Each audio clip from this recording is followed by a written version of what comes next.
삶의 위로와 지혜가 되는 말씀을 전해드립니다. 구독과 좋아요로 함께 해주세요.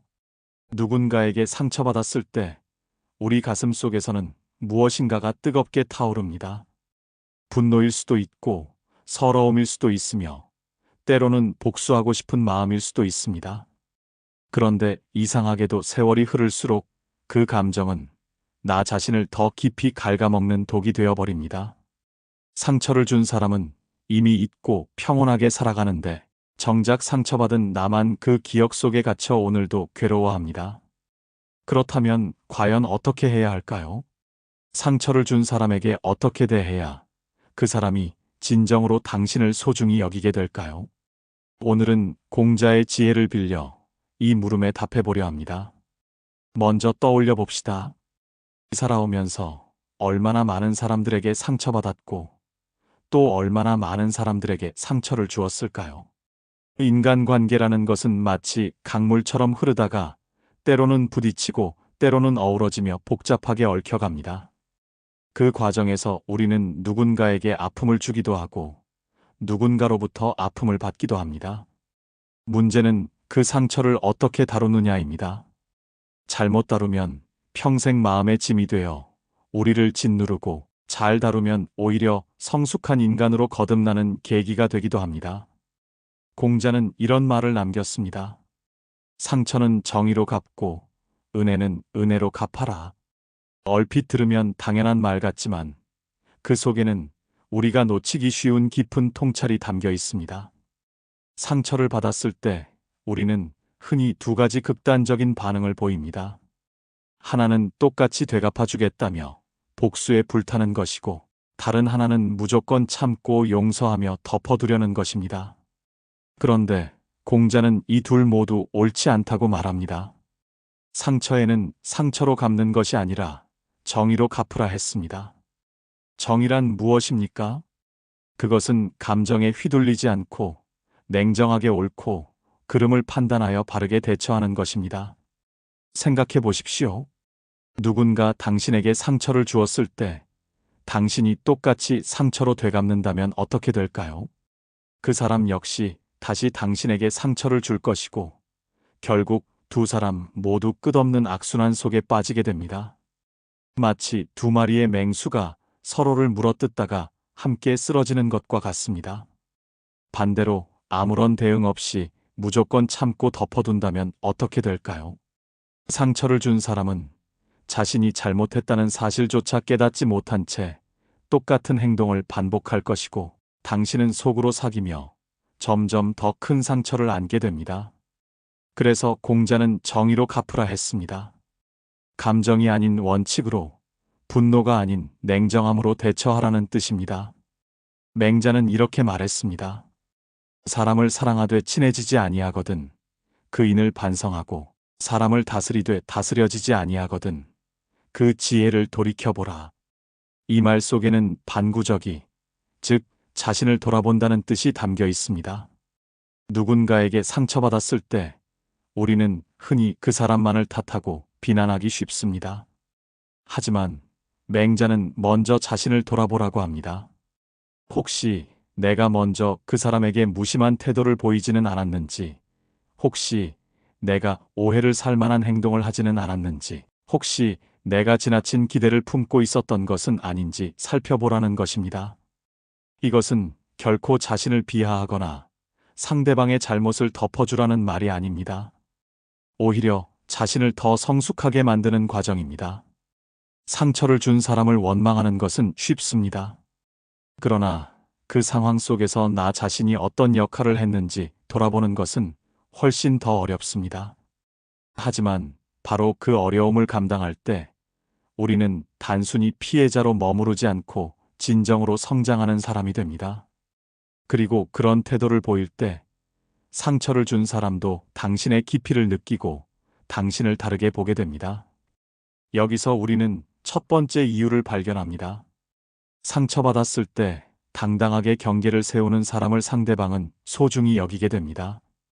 많은 사람들이 상처받은 후에 두 가지 실수를 합니다. 하나는 폭발하듯 분노를 쏟아내는 것이고 다른 하나는 아무 말도 하지 않고 속으로 사귀는 것입니다. 그런데 공자가 말한 정의로 갚는다는 것은 이 둘 중 어느 것도 아닙니다. 그것은 침착하게, 그러나 분명하게 선을 긋는 것입니다. 당신이 누군가에게 상처받았을 때 소리 지르거나 비난하지 않으면서도 단호하게 말할 수 있어야 합니다. 당신의 행동이 나에게 이런 영향을 주었습니다. 나는 그것이 옳지 않다고 생각합니다. 앞으로는 이런 일이 반복되지 않기를 바랍니다.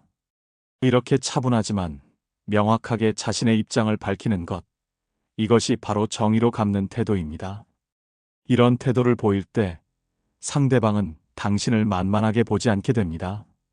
오히려 당신의 품격과 단단함을 느끼고 앞으로 더 신중하게 당신을 대하게 됩니다. 에픽테토스는 이렇게 말했습니다. 중요한 것은 당신에게 생긴 일이 아니라 그 일에 대한 당신의 반응이다. 우리는 타인이 우리에게 무엇을 하느냐를 통제할 수 없습니다.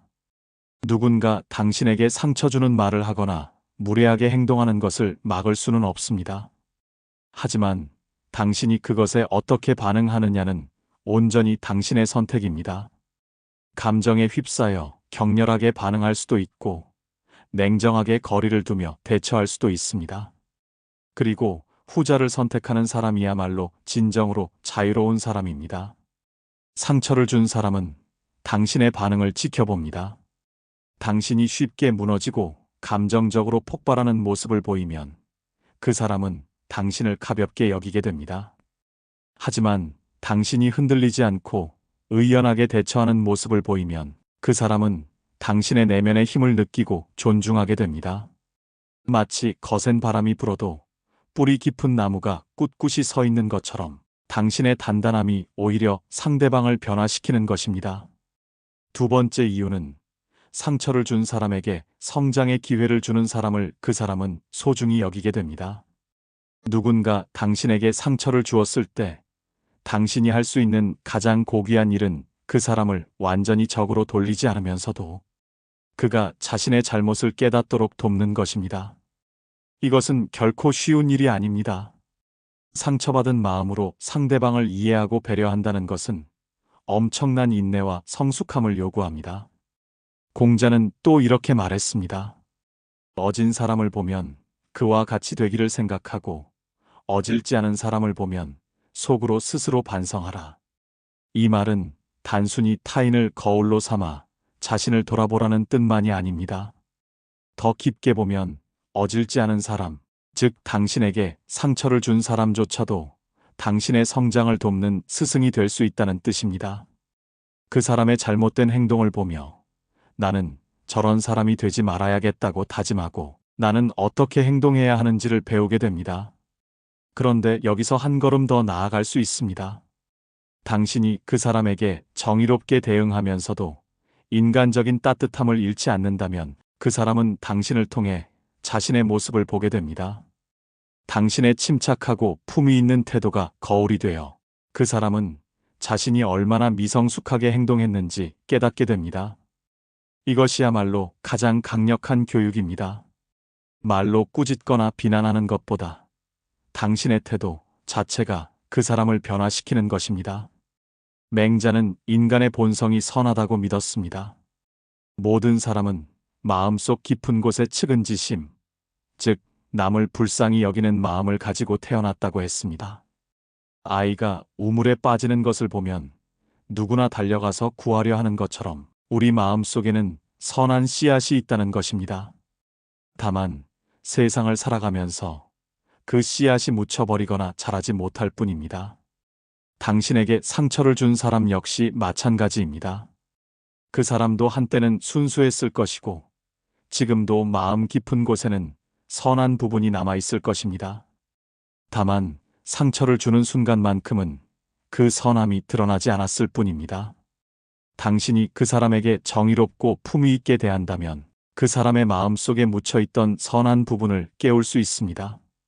그리고 그렇게 깨어난 사람은 당신에게 진심으로 감사하게 되고 당신을 소중한 사람으로 여기게 됩니다. 세 번째 이유는 자신의 가치를 지키는 사람을 상대방은 소중히 여기게 됩니다. 상처받은 후에 사람들이 흔히 범하는 가장 큰 실수는 자기 자신을 낮추는 것입니다. 혹시 내가 부족해서 그런 건 아닐까? 혹시 내가 매력이 없어서 그런 건 아닐까 하며 자신을 탓합니다. 그러면서 상대방의 환심을 사려고 더 애쓰고 더 낮은 자세를 취하고 더 많이 참으려 합니다. 그런데 이것은 오히려 역효과를 냅니다. 당신이 자신을 낮출수록 상대방은 당신을 더 가볍게 여기게 됩니다. 공자는 또 이렇게 말했습니다. 마음에 서서히 젖어드는 비방과 살을 파고드는 상처와 같은 발언에도 흔들리지 아니하는 사람이야말로 현명한 사람이라 할 수 있다. 이 말은 타인의 말과 행동에 일희일비하지 말라는 뜻입니다. 누군가 당신을 비난하거나 상처 주는 말을 한다고 해서 그것이 곧 진실은 아닙니다. 오히려 그런 말에 흔들리지 않고 자신의 중심을 지키는 사람이 진정으로 현명한 사람입니다. 당신이 상처받은 후에도 자신의 가치를 의심하지 않고 자신을 존중하는 태도를 잃지 않는다면 그것이야말로 가장 강력한 메시지가 됩니다. 상대방은 당신의 그런 모습을 보며 깨닫게 됩니다. 아, 이 사람은 내가 함부로 대할 수 있는 사람이 아니구나. 이 사람은 스스로를 소중히 여기는 사람이구나. 그리고 그렇게 자신을 소중히 여기는 사람을 타인도 소중히 여기게 되는 법입니다. 이것은 자연스러운 이치입니다. 여러분도 떠올려 보십시오. 주변에 누군가에게 상처받은 후에도 의연하게 자신의 길을 걸어가는 사람을 본 적이 있지 않습니까? 그런 사람을 보면 우리는 저절로 존경심을 느끼게 됩니다. 반대로 상처받은 후에 무너지고 자책하며 상대방에게 매달리는 사람을 보면 안타까움과 함께 어딘가 답답한 마음이 듭니다. 당신이 어느 쪽이 되느냐에 따라 상대방이 당신을 대하는 태도도 완전히 달라집니다. 에픽테토스는 우리에게 통제할 수 있는 것과 통제할 수 없는 것을 구분하라고 가르쳤습니다. 당신은 타인의 행동을 통제할 수 없습니다. 누군가 당신에게 상처를 주는 것을 막을 수는 없습니다. 하지만 당신은 자신의 반응을 통제할 수 있고 자신의 가치를 지킬 수 있습니다. 그리고 그것에 집중하는 사람이야말로 진정으로 자유롭고 행복한 사람입니다. 타인의 평가나 태도에 휘둘리지 않고 자신의 원칙과 가치관을 지켜나가는 것, 이것이야말로 가장 강력한 힘입니다. 물론 여기서 오해하지 말아야 할 것이 있습니다.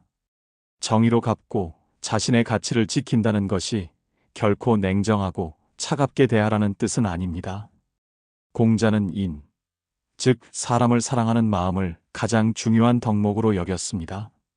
누군가 당신에게 상처를 주었다 해도 그 사람 역시 불완전한 인간이며 때로는 실수할 수 있고 때로는 아플 수도 있습니다. 그런 인간적인 이해와 연민을 잃지 않으면서도 동시에 자신의 경계를 지키고 원칙을 세우는 것, 이 균형을 잡는 것이 중요합니다. 맹자가 말한 측은지심은 바로 이런 맥락에서 이해할 수 있습니다. 상처를 준 사람을 미워하기보다는 그 사람도 어쩌면 자신의 상처 때문에 타인에게 상처를 주는 것은 아닐까 하고 이해해보는 것입니다. 아픈 사람이 아픔을 모르고 다른 사람을 아프게 하듯이 상처 입은 사람이 또 다른 사람에게 상처를 주는 경우가 많습니다. 그렇다고 해서 그 사람의 잘못을 정당화하거나 용납하라는 것이 아닙니다. 다만 그 사람을 완전히 악한 존재로 규정하지 않고 인간으로서 이해하려는 마음을 가지라는 것입니다. 그럼 지금부터 구체적으로 어떻게 행동해야 하는지 살펴보겠습니다. 먼저 상처받은 직후에는 즉각적으로 반응하지 마십시오. 분노나 슬픔이 격렬할 때는 냉정한 판단을 내리기 어렵습니다. 잠시 시간을 두고 마음을 가라앉히십시오. 깊은 숨을 쉬고 산책을 하고 혼자만의 시간을 가지며 감정을 정리하십시오. 에픽테토스가 말했듯이 일어난 사건 자체가 아니라 그것에 대한 당신의 반응이 중요합니다. 침착하게 반응하기 위해서는 먼저 마음을 가라앉힐 시간이 필요합니다. 둘째, 감정이 가라앉은 후에는 객관적으로 상황을 바라보십시오. 정말 그 사람이 의도적으로 당신에게 상처를 준 것인지 아니면 오해나 실수에서 비롯된 것인지 살펴보십시오. 맹자가 말한 반구적이의 정신으로 자신의 역할도 돌아보십시오. 이것은 자신을 탓하라는 것이 아니라 전체 상황을 균형 있게 이해하기 위함입니다. 한쪽의 잘못만 보는 것이 아니라 관계 속에서 무엇이 어그러졌는지 전체 그림을 파악하는 것이 중요합니다. 셋째, 대화가 필요하다면 침착하고 품위 있게 하십시오. 소리 지르거나 비난하지 않으면서도 명확하게 당신의 감정과 생각을 전달하십시오. 당신의 행동이 나에게 이런 영향을 주었다고 구체적으로 말하되 상대방을 몰아세우지 마십시오. 공자가 말한 정의로 갚는다는 것은 바로 이런 태도입니다. 감정이 아닌 사실을 이야기하고 공격이 아닌 이해를 구하는 것입니다. 넷째, 경계를 분명히 하십시오. 만약 그 사람의 행동이 반복된다면 당신은 거리를 둘 권리가 있습니다. 모든 관계를 지킬 필요는 없습니다. 당신을 소중히 여기지 않고 반복적으로 상처를 주는 사람이라면 그 사람과의 관계를 재고해야 합니다. 이것은 냉정함이 아니라 자기 보호입니다. 에픽테토스가 말했듯이 당신이 통제할 수 있는 것은 당신 자신뿐입니다. 타인을 바꿀 수는 없지만 당신이 누구와 어떤 관계를 유지할지는 선택할 수 있습니다. 다섯째, 용서할 것인지 말 것인지는 천천히 결정하십시오. 공자는 은혜는 은혜로 갚으라고 했습니다. 이것은 선한 것에는 선함으로 응답하라는 뜻입니다. 만약 그 사람이 진심으로 사과하고 변화하려는 모습을 보인다면 용서를 고려할 수 있습니다. 하지만 용서는 강요되어서는 안 됩니다. 당신이 마음 깊은 곳에서 진정으로 용서할 준비가 되었을 때 비로소 의미가 있습니다. 억지로 용서하는 것은 당신 자신에게도 상대방에게도 좋지 않습니다. 이 모든 과정에서 가장 중요한 것은 자신을 잃지 않는 것입니다. 상처받은 후에 사람들은 자신을 의심하고 자신의 가치를 낮추고 자신을 탓하기 시작합니다.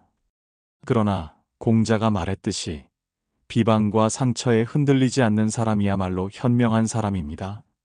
누군가 당신을 함부로 대했다고 해서 당신의 가치가 줄어드는 것은 아닙니다. 당신은 여전히 소중한 사람이며 존중받을 자격이 있는 사람입니다. 결국 공자가 던진 메시지는 이것입니다. 상처를 상처로 갚지 말되 그렇다고 무조건 참기만 하지도 마십시오. 정의롭게, 품위 있게, 그러나 단호하게 대처하십시오. 그리고 그 과정에서 자신의 가치를 지키고 상대방에게도 성장의 기회를 주십시오. 이렇게 행동하는 사람을 보면 상대방은 저절로 당신을 다르게 보게 됩니다. 당신의 깊이를, 당신의 성숙함을, 당신의 단단함을 느끼게 됩니다. 그리고 그런 사람을 누가 함부로 대할 수 있겠습니까? 맹자는 이렇게 말했습니다. 사람은 모두 남에게 참아하지 못하는 마음이 있다. 앞선 왕들이 남에게 참아하지 못하는 마음으로 정치를 했듯이 우리도 타인을 대할 때 그런 마음을 가져야 합니다. 상처를 준 사람일지라도 그 사람을 완전히 적으로 돌리거나 파괴하려 하지 마십시오. 오히려 그 사람의 마음속에 남아있는 선한 부분을 깨워주십시오. 당신의 품위 있는 대응이 그 사람을 변화시킬 수 있습니다. 에픽테토스는 다른 사람들의 관점과 문제는 전염될 수 있다. 타인과의 공감을 통해 자신도 모르게 부정적이고 비생산적인 태도를 받아들여 자신을 파괴하지 말아야 한다. 상처를 준 사람의 부정적인 에너지에 물들지 마십시오. 그 사람이 당신에게 상처를 주었다고 해서 당신까지 상처 주는 사람이 될 필요는 없습니다. 오히려 당신은 더 높은 차원에 머물며 긍정적이고 건설적인 태도를 유지하십시오. 그것이야말로 진정한 승리입니다. 삶을 되돌아보면 우리는 수많은 관계 속에서 상처받고 상처를 주며 살아왔습니다. 그 모든 경험이 우리를 지금의 모습으로 만들었습니다. 그렇다면 이제는 더 현명하게, 더 성숙하게 대처할 때가 되었습니다. 상처를 받았을 때 감정에 휘둘려 격렬하게 반응하기보다는 침착하게 정의로 갚으십시오. 자신을 낮추고 상대방에게 매달리기보다는 자신의 가치를 지키며 당당하게 서세요. 상대방을 완전히 적으로 돌리기보다는 그 사람에게도 성장의 기회를 주십시오. 마지막으로, 만약 지금도 누군가에게 받은 상처 때문에 괴로워한다면 잠시 멈춰서 스스로에게 물어보면 좋겠습니다. 내가 이토록 아픈 이유는 정말 그 사람이 잘못해서일까? 아니면 내가 그 사람에게 너무 많은 기대를 걸었기 때문일까? 내가 지금 하고 있는 반응이 나를 더 성장시키고 있는가? 아니면 오히려 나를 갉아먹고 있는가? 그리고 이 관계를 계속 유지하는 것이 나에게 정말 유익한가? 아니면 거리를 두는 것이 더 현명한가? 이런 질문들에 솔직하게 답하다 보면 자연스럽게 당신이 나아갈 길이 보일 것입니다. 인생의 후반부로 갈수록 우리는 관계에 대해 더 깊이 이해하게 됩니다. 모든 관계를 지킬 필요도 없고 모든 상처를 참아낼 필요도 없습니다. 오히려 선택과 집중이 필요합니다. 당신을 진정으로 소중히 여기고 당신과 함께 성장하려는 사람들과의 관계에 집중하십시오. 그리고 반복적으로 상처를 주는 사람들과는 거리를 두세요. 이것은 냉정함이 아니라 지혜입니다. 끝으로, 우리가 왜 상처받고 왜 이렇게 관계 때문에 아파해야 하는지에 대한 궁극적인 답은 아직도 미스터리일지 모릅니다. 하지만 분명한 사실 하나는, 우리는 이런 과정을 통해 더 성숙한 인간으로 거듭난다는 것입니다. 상처를 통해 우리는 자신의 한계를 알게 되고 타인의 아픔을 이해하게 되며 무엇이 진정으로 중요한지 깨닫게 됩니다. 그리고 그 깨달음이 우리를 더 깊이 있는 사람으로 만듭니다. 그래서 우리는 말합니다. 상처를 준 사람에게 정의롭게 대하되 자신의 가치를 지키십시오. 감정에 휘둘리지 않되 인간적인 따뜻함을 잃지 마세요. 상대방을 변화시키려 애쓰기보다는 당신 자신이 흔들리지 않는 사람이 되십시오. 이렇게 행동하는 사람을 보면 상대방은 저절로 당신을 소중히 여기게 됩니다. 아니, 그보다 더 중요한 것은 당신 스스로가 당신을 소중히 여기게 된다는 사실입니다. 그리고 자신을 소중히 여기는 사람이야말로 어떤 상처에도 무너지지 않는 진정으로 강한 사람입니다. 구독과 좋아요를 눌러주시면 앞으로도 삶의 지혜가 담긴 이야기들을 계속해서 나누어 드리겠습니다. 감사합니다.